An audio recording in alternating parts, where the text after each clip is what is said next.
Hey guys, welcome to another Indie Ninjas review. Today we're looking at Microvolts, another free Steam game.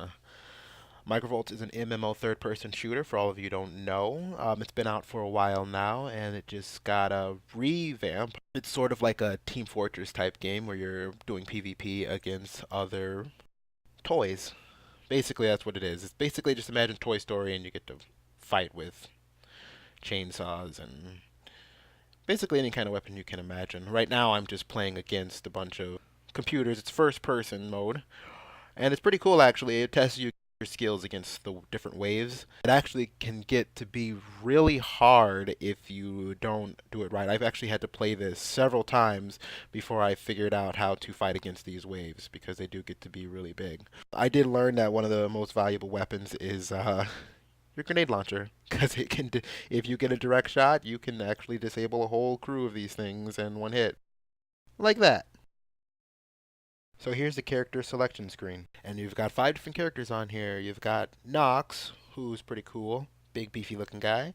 Naomi, cute little schoolgirl. Pandora, who I actually heard used to be like Naomi or something. That's a fun little history.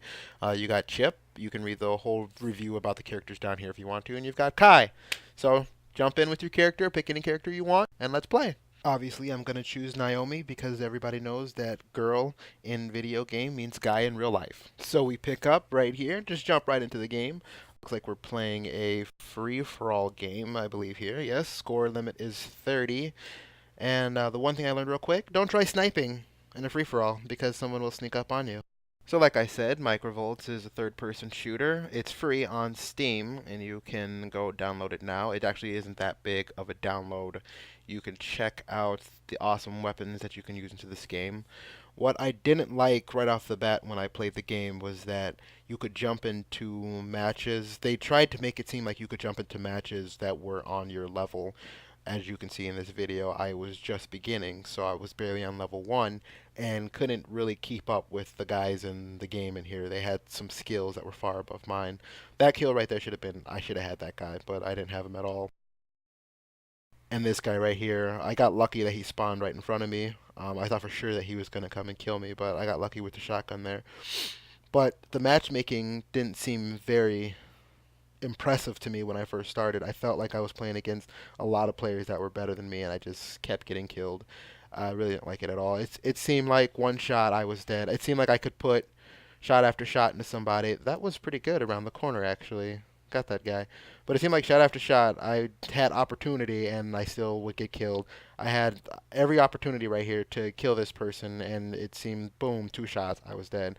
Here again, this guy, I had rocket launcher right on him, boom, shot, dead. So, yeah, I think that I really didn't like the beginning of the matchmaking. Anyway, just decided to jump into another free-for-all match again and test out my new weapon, the chainsaw. I decided to do what every noob worth their salt does when they can't win right out the gate on a new game, and that is to camp and snipe. That's right, camp and snipe, camp and snipe, and camp and snipe some more. This is pretty cool. We're having a little melee battle here, and she has like this lightsaber thing. Pretty awesome. But I just want to show you no scope. Yeah, that's it. Okay, we can move on from here now. So all in all, free for all can be pretty fun, especially if you can catch a person unawares while they're trying to snipe somebody else. It also is pretty cool because you can just jump right into the game. When I was playing this, we only had 2 people in, and there's another person in right here. She just jumped right into the game and starts off at 0 points, but it's still pretty fun to be able to just jump into games as you go. It's awesome because you don't have to wait for the game to start over. You don't have to wait for the game to end and then join the game. You could just jump right into any game that's already going, get in and get kills and be pretty awesome about it. There is one thing that I did like is that you can do different methods of gameplay. As you can see in this one, there is only sniper and melee. And let's see how many times I can melee her before she dies.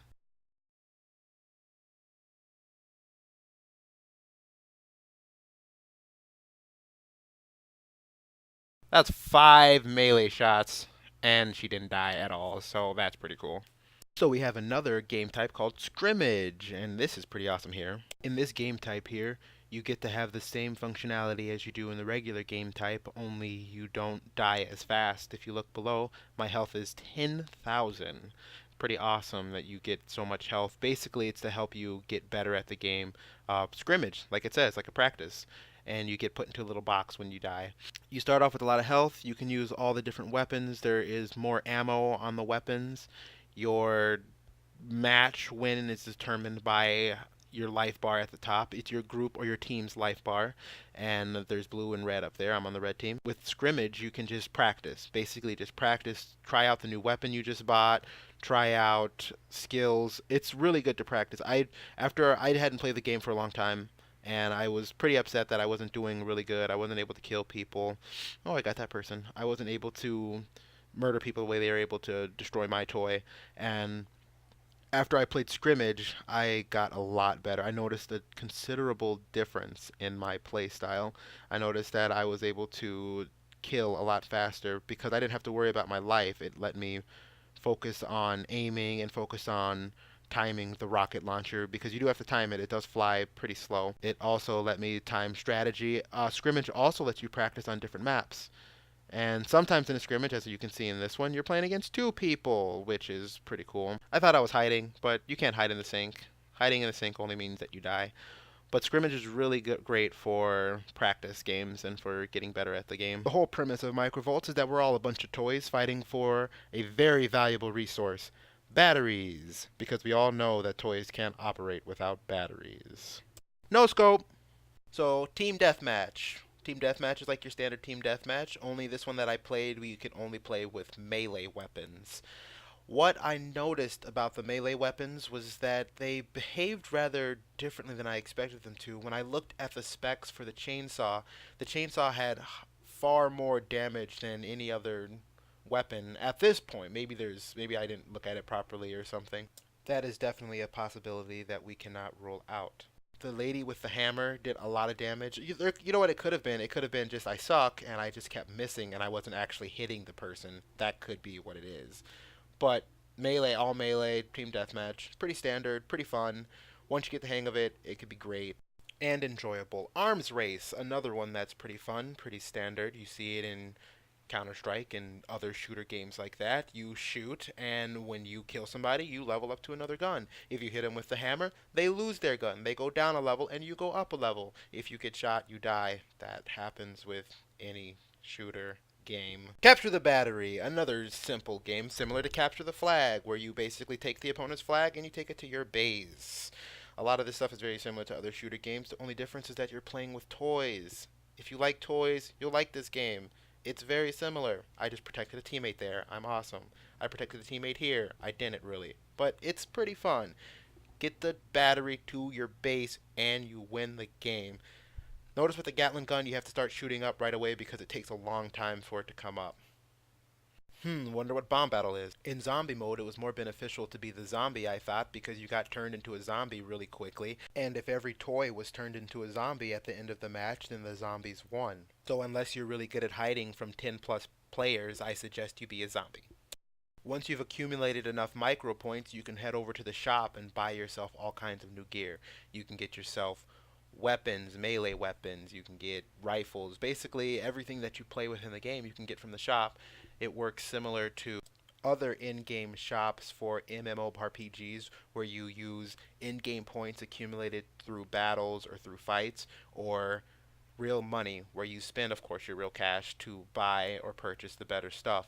So the players in there usually you see with better weapons put a little bit of money into it, and I didn't see a way to get the better weapons without having to actually use real cash. Maybe I'm wrong on that. I have been known to be called oblivious. If someone has seen that before, let me know. And of course, the best for last, the boss battle. Normally a boss battle is 4 players against the boss. As you can see, there's only 2, which was the worst idea ever. And to make matters even worse was the fact that I was such a low level. I should not have been in here, but I wanted to show you guys what it looked like. The boss battle is basically fighting the big, massive creature with 4 of your friends, and has a lot of health. And it doesn't look like I'm putting any damage onto it, but I think in the future this will be really fun once I level up. Anyways, guys, thanks for watching. Indie Ninjas always love hearing from you. Please like, comment, and subscribe, and we'll see you in the next video. No scope!